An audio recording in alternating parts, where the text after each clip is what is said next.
मान में शराब इत्यादि, ये जो शराब इत्यादि है ना, ये व्यक्ति को परिवर्तित कर देती है, बदल देती है।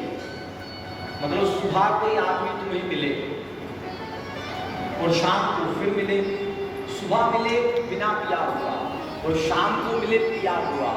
आप देखना, जब वो नहीं पिया हुआ था तो उसके चाल ढाल बोल चाल में अंतर था, और जब वो पीकर आ गया तो चाल ढाल बोल चाल सब बदल गया। धर्म एक निष्ठा के ऊपर अपने ध्यान को केंद्रित करने का नाम है। एक इष्ट, एक माला, एक मंत्र के ऊपर अपने ध्यान को केंद्रित करने का नाम धर्म है। परंतु सुबह कुछ और रहोगे, शाम को अगर कुछ और बन जाओगे तो फिर महाराज वो कैसे निष्ठा हमारी परिपक्व हो सकती है, वो कैसे ध्यान हमारा परमात्मा के चरणों में पक्का हो सकता है, हमारी मुश्किल काम। पीने के बाद आदमी को ये भी नहीं पता रहता कि मैं कौन, ये कौन, वो कौन, सब उल्टा पुल्टा काम करता है। एक आदमी ने शराब पी ली और बादशाह वहां से गुजर रहा था हाथी के ऊपर बैठकर, तो शराबी सामने खड़ा हो गया, संध्या का समय था, और बादशाह की तरफ इशारा करके कहने लगा, ए बादशाह, ये हाथी को बेचेगा क्या? बादशाह समझ गया कि ये व्यापारी कहां से आया है। उसने सिपाहियों से कहा कि इसे उठाओ और जेल में भर्ती कर दो। उठाया संध्या को और जेल में भर्ती कर दिया गया। अब आधी रात को शराब तो उतर गई। अब प्रातः काल बादशाह ने कहा कि भाई बुलाओ उसको जो रात को हाथी खरीदना चाहता था। तो जैसे ही उस व्यक्ति को बुलाया गया, बादशाह के सामने खड़ा किया गया, थर थर कांपे, हाथ जोड़े, थर थर कांपे।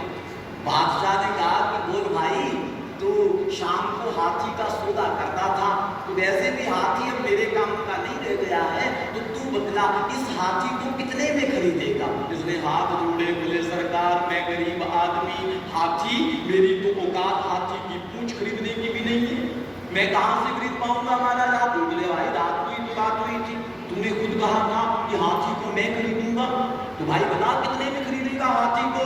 इसने पांव पकड़ लिए, बोले महाराज माफ कर देना, वो जो हाथी के व्यापारी थे ना, वो आधी रात को ही उतर गए थे जहाज से। सुबह कोई और, संध्या को कोई और, दोपहर को कोई और, रात्रि को कोई और। एक ही शरीर में अगर इतने विचार आते जाते रहेंगे तो परमात्मा के प्रति हमारी निष्ठा परिपक्व भैया कैसे हो सकती है? इसीलिए शराब का शास्त्रों में निषेध है। तीसरी बात बताई, पर स्त्री रमण, पराई नार, तीखी तलवार, धन जाए यौवन जाए, खुले नरक का द्वार। पराई नार, तीखी तलवार। पर स्त्री का या पर पुरुष का भोग जहां होता है वहां भी कलयुग का ही निवास होता है। चौथी बात बतलाई, पशुओं को काटकर मारकर जहां खाया जाता है ना, वहां भी कलयुग का निवास होता है। कितने स्वादिष्ट स्वादिष्ट व्यंजन परमात्मा ने प्राकृतिक ढंग से उनको उपजाया है, हमारे स्वास्थ्य के लिए जो बड़े अच्छे हो सकते हैं, ऐसे फल हैं, ऐसी सब्जियां हैं, ऐसा अनाज है।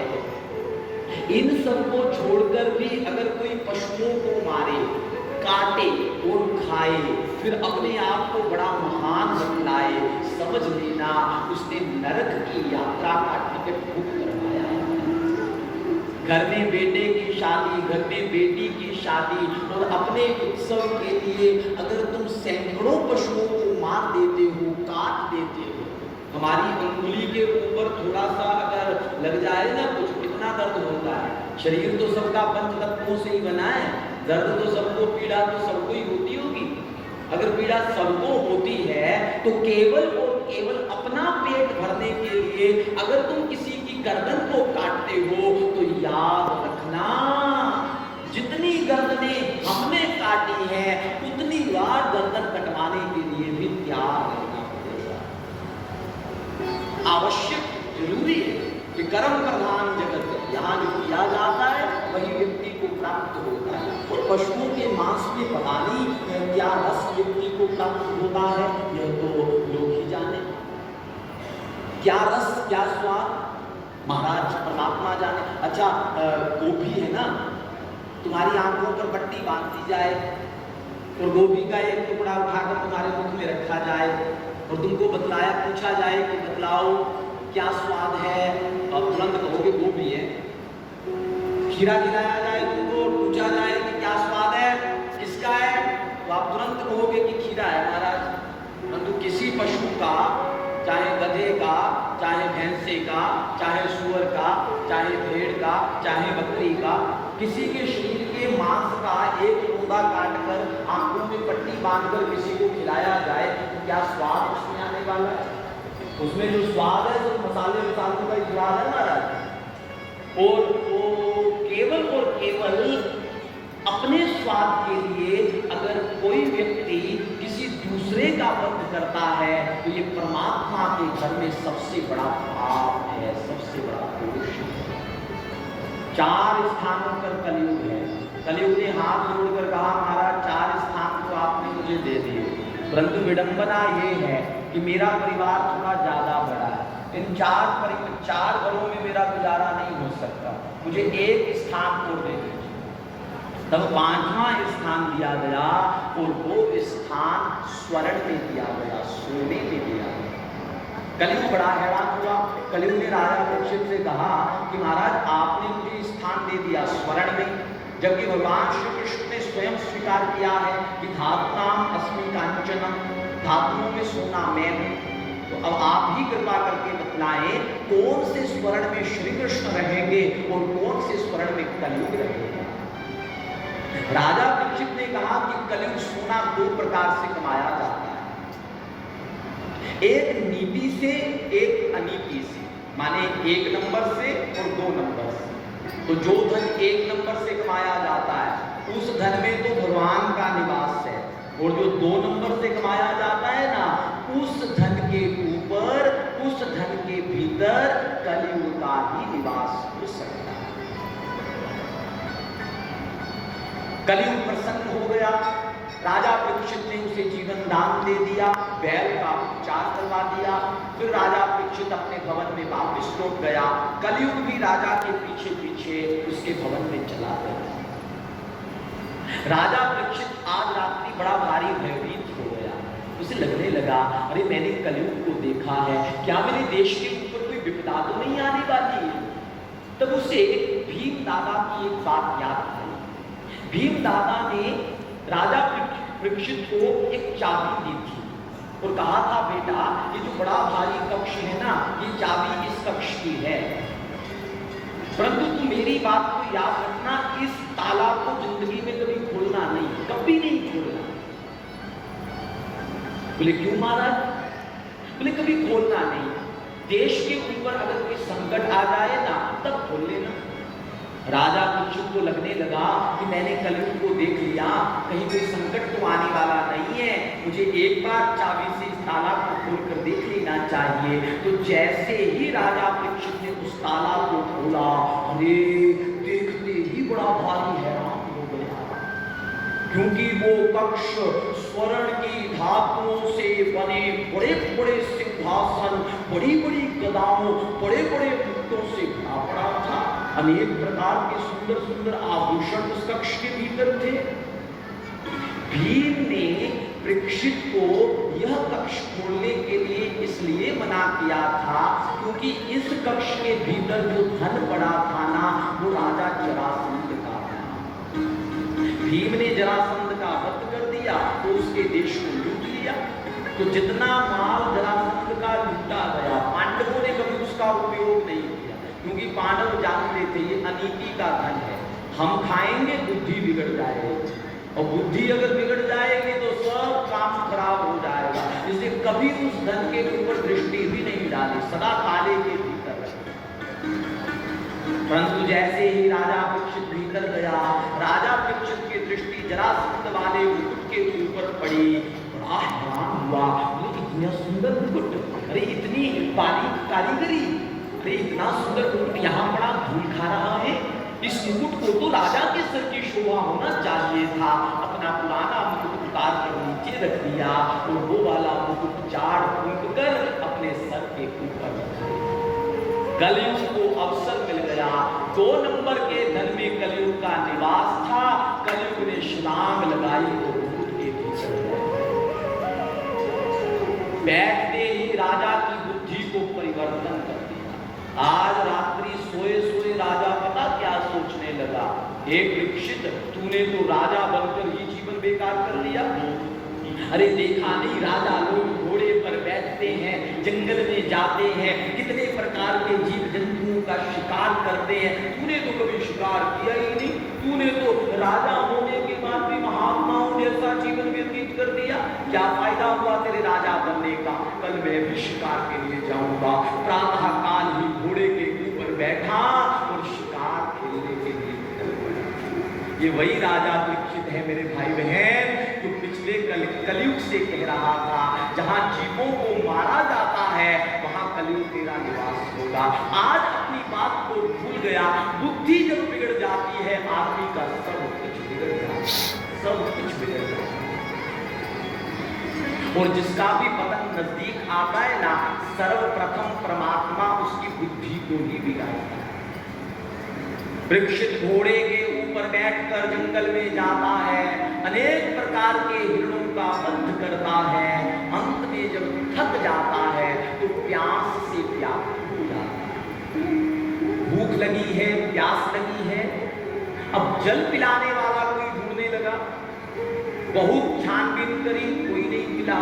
अंततः राजा परीक्षित की दृष्टि पड़ी कि बड़े बीहड़ वन में एक बड़ा सुंदर आश्रम, घोड़े सहित ही आश्रम के भीतर प्रवेश कर गया। अरे आज से पहले जब भी महात्माओं के आश्रम में जाया करता था, घोड़ा बाहर खड़ा करता था, जूता चप्पल उतारता था, फिर हाथ पांव धोता था, फिर श्रद्धा से नमन करता था, चौखट के ऊपर, फिर भीतर प्रवेश पाता था। परंतु आज ऐसा कुछ नहीं किया। आज घोड़े सहित ही आश्रम के भीतर प्रवेश कर गया। चारों तरफ दृष्टि घुमाकर देखने लगा कि कोई जल पिलाने वाला मिलेगा क्या। बहुत ढूंढा, कोई नहीं मिला। तब दृष्टि पड़ी कि एक बाबा मेरुदंड सीधा करके, आंखें बंद करके, नंगा बदन है, समाधि में बैठा।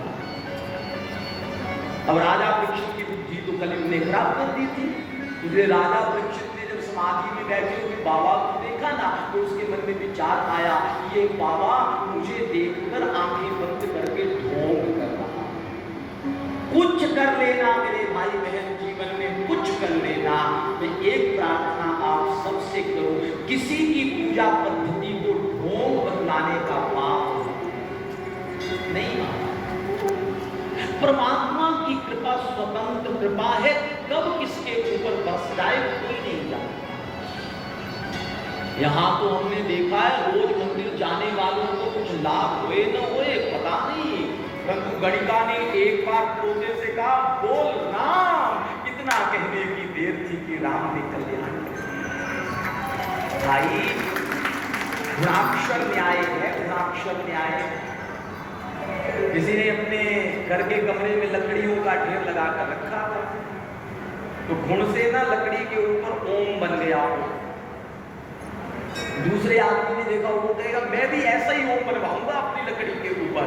महाराज सैकड़ों टन लकड़ी उसने बर्बाद कर दी, गुण सारी खा खा के उसका बुरा बना दिया, परंतु ओम कभी जिंदगी में बना नहीं। स्वतंत्र कृपा है इनकी, जिस पर बरसती है बरसती जाती है। कैसे भगवान मिल जाए, किसको मिल जाए कोई जानता बोले, इसलिए किसी की पूजा पद्धति को ढोंग नहीं बदला। वो एक व्यक्ति पंडित जी के पास गया, बोले पंडित जी कोई काम बनता नहीं। पंडित जी ने कहा ऐसा करना, वो जंगल में जो शंकर जी का मंदिर है ना, बोले हाँ जी। बोले उस मंदिर में 45 दिनों तक तेल का दीपक जलाना, संध्या के समय तेरे सब काम बन जाएंगे। दूसरे आदमी ने सुन लिया, वो उसका पड़ोसी था। उसने सोचा अगर इसका काम बन गया तो मेरा मरण ही हो जाएगा। उसने भी निर्णय ले लिया, ये रोज दीपक जलाने जाएगा, ये जला के आएगा, मैं बुझाए जाऊंगा। जब दीपक ही बुझ जाएगा फिर काम कहां से बनेगा। ये रोज ही चला जाता, दीवार के पीछे खड़ा हो जाता, वो बेचारा दीपक जला के जाता, ये फूंक मारता, पंखा चलाता और दीपक को बुझा के भाग जाता। बड़ा प्रसन्न। 44 दिन बीत गए, आज 45वां दिन था।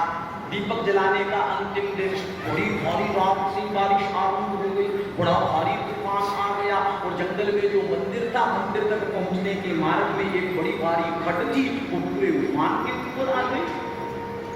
दीपक जलाने वाला जब जाने लगा तो खट को देखकर घबरा गया और हाथ जोड़कर कहने लगा, लगता है शंकर जी आज आपको हमारा दीपक स्वीकार नहीं है। वो वहीं से हाथ जोड़ दिए, बोले अब क्या कर सकते हैं, कैसे पहुंच सकते हैं। परंतु बुझाने वाले ने सोचा आज तो दिन 45वां है, 45वां, आज ही तो वो दीपक, आज ही तो उसके बिगड़े काम बनेंगे, आज तो बिल्कुल नहीं, जो हो जाए, मर जाऊं तो मर जाऊं, परंतु नदी पार करके दीपक बुझाने से जरूर जाऊं। जैसे तैसे गोते खाता गिरता पड़ता महाराज खट पार कर गया, जंगल में पहुंचा, मंदिर के भीतर गया तो महाराज कहीं भी उसको जला हुआ दीपक नहीं दिखा। उसने सोच लिया लगता है आज उसका काम पूरा हो गया, निराश हो गया। निराश होकर जैसे ही मंदिर से निकलने लगा, डमरू त्रिशूल लिए भोले बाबा सामने खड़े मिल गए, मांग मांग मांग, वरदान मांग, वरदान मांग, वरदान मांग। उसने हाथ जोड़े, बोले सरकार गलती लग गई आपको, मैं जलाने वाला नहीं हूं, मैं बुझाने वाला हूं। वरदान अगर देना है तो जलाने वाले को देना चाहिए। भोलेनाथ ने कहा जलाने वाले की निष्ठा तो आज धोखा दे गई, वो तो बारिश को देखकर अपने घर में दुबक कर बैठ गया, परंतु बुझाने वाले की निष्ठा आज भी बनी हुई है।